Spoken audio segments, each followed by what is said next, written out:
सत्ताय नमः। गायत्री महाविज्ञान प्रथम भाग। लेखक परम पूज्य गुरुदेव युग ऋषि पंडित श्री राम शर्मा आचार्य। आइए पढ़ते हैं, सुनते हैं और समझने का प्रयास करते हैं। गायत्री मंत्र हमारे साथ साथ। ओम भूर्भुवः स्वाहा तत्सवितुर्वरेण्यं भर्गो देवस्य धीमहि धियो यो नः प्रचोदयात्। आत्मशक्ति का अकूत भंडार। यूं गायत्री नित्य उपासना करने योग्य है।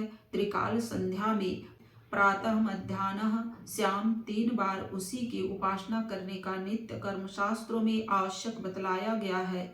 जब भी जितनी अधिक मात्रा में गायत्री का जप, पूजन, चिंतन, मनन किया जा सके उतना ही अच्छा है, क्योंकि अधिकस्य अधिकम फलम।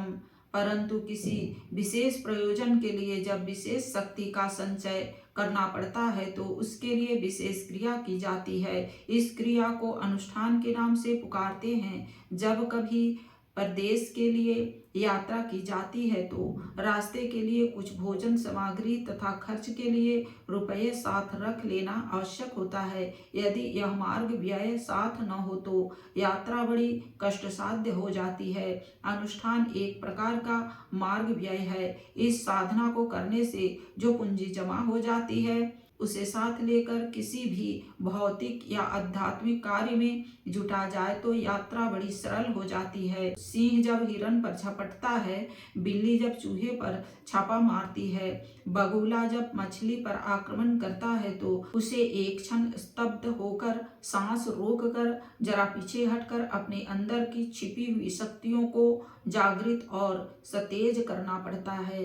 तब वह अचानक अपने शिकार पर पूरी शक्ति के साथ टूट पड़ते हैं और मनोवांछित लाभ प्राप्त करते हैं। ऊंची या लंबी छलांग भरने से पहले खिलाड़ी लोग कुछ क्षण रुकते, ठहरते और पीछे हटते हैं, तदुपरांत छलांग भरते हैं। कुश्ती लड़ने वाले पहलवान ऐसे ही पैतरे बदलते हैं। बंदूक चलाने वाले को भी घोड़ा दबाने से पहले यही करना पड़ता है। अनुष्ठान द्वारा यही कार्य आध्यात्मिक आधार पर होता है। किसी विपत्ति को छलांग कर पार करना है तो या कोई सफलता प्राप्त करनी है तो वह अनुष्ठान द्वारा प्राप्त होती है।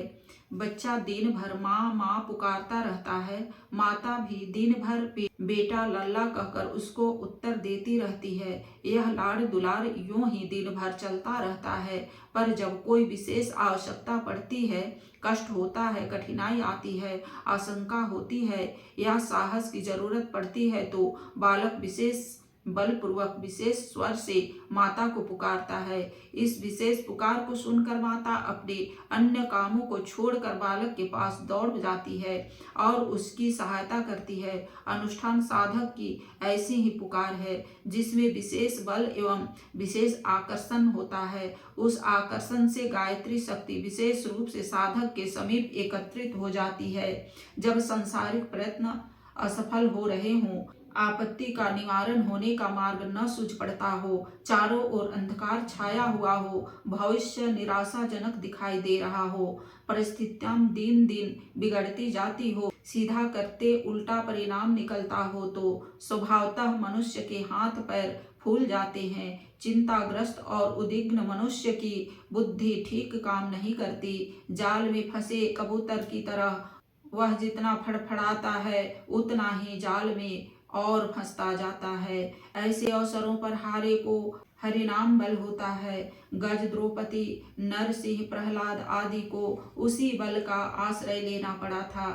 देखा गया है कि कई बार जब वह सांसारिक प्रयत्न विशेष कारगर नहीं होती तो दैवी सहायता मिलने पर सारी स्थिति ही बदल जाती है और विपदाओं की रात्रि के घोर अंधकार को चीरकर अचानक ऐसी बिजली कांध जाती है जिसके प्रकाश में पार होने का रास्ता मिल जाता है। अनुष्ठान ऐसी ही प्रक्रिया है। वह हारे हुए का चित्कार है जिससे देवताओं का सिंहासन हिलता है। अनुष्ठान का विस्फोट हृदयाकाश में एक ऐसे प्रकाश के रूप में होता है जिसके द्वारा विपत्तिग्रस्त को पार होने का रास्ता दिखाई दे जाता है। सांसारिक कठिनाइयों में, मानसिक उलझनों, आंतरिक उद्वेगों में गायत्री अनुष्ठान से असाधारण सहायता मिलती है। यह ठीक है कि किसी को सोने का घड़ा भरकर असरफियां गायत्री नहीं दे जाती, पर यह भी ठीक है कि उसके प्रभाव से मनोभूमि में ऐसे मौलिक परिवर्तन होते हैं जिनके कारण कठिनाई का उचित हल निकल जाता है। उपासक में ऐसी बुद्धि, ऐसी प्रतिभा, ऐसी सूझ, ऐसी दूरदर्शिता पैदा हो जाती है जिसके कारण वह ऐसा रास्ता प्राप्त कर लेता है जो कठिनाई के निवारण में रामबाण की तरह फलप्रद सिद्ध होता है। भ्रांत मस्तिष्क में कुछ असंगत, असंभव और अनावश्यक विचारधाराएं, कामनाएं, मान्यताएं घुस पड़ती है जिनके कारण वह व्यक्ति अकारण दुखी बना रहता है। गायत्री साधना से मस्तिष्क का ऐसा परिमार्जन हो जाता है जिसमें कुछ समय पहले जो बातें अत्यंत आवश्यक और महत्वपूर्ण लगती थी वे ही पीछे अनावश्यक और अनुपयुक्त लगने लगती है। वह उधर से मुंह मोड़ लेता है। इस प्रकार यह मानसिक परिवर्तन इतना आनंदमय सिद्ध होता है जितना कि पूर्व कल्पित भ्रांत कामनाओं से पूर्ण होने पर भी सुख न मिलता। अनुष्ठान द्वारा ऐसे ही ज्ञात और अज्ञात परिवर्तन होते हैं जिनके कारण दुखों और चिंताओं से ग्रस्त मनुष्य थोड़े ही समय में सुख शांति का स्वर्गीय जीवन बिताने की स्थिति में पहुंच जाता है। सवा लक्ष मंत्रों के जप को अनुष्ठान कहते हैं। हर वस्तु के पकने की कुछ मर्यादा होती है।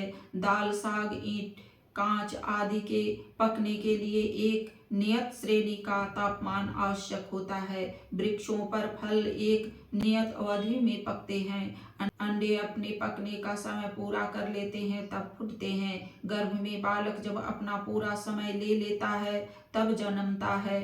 यदि उपयुक्त क्रियाओं में नियत अवधि से पहले ही विक्षेप उत्पन्न हो जाए तो उनकी सफलता की आशा नहीं करती। अनुष्ठान की अवधि, मर्यादा, जप मात्रा सवा लक्ष जप है। इतनी मात्रा में जब वह पक जाता है तब स्वस्थ परिणाम उत्पन्न होता है। पकी हुई साधना ही मधुर फल देती है। आज की वीडियो में इतना ही। अगले वीडियो में अनुष्ठान की विधि के बारे में पढ़ेंगे और समझेंगे। लाइक, सब्सक्राइब और शेयर करें। धन्यवाद। ओम शांति।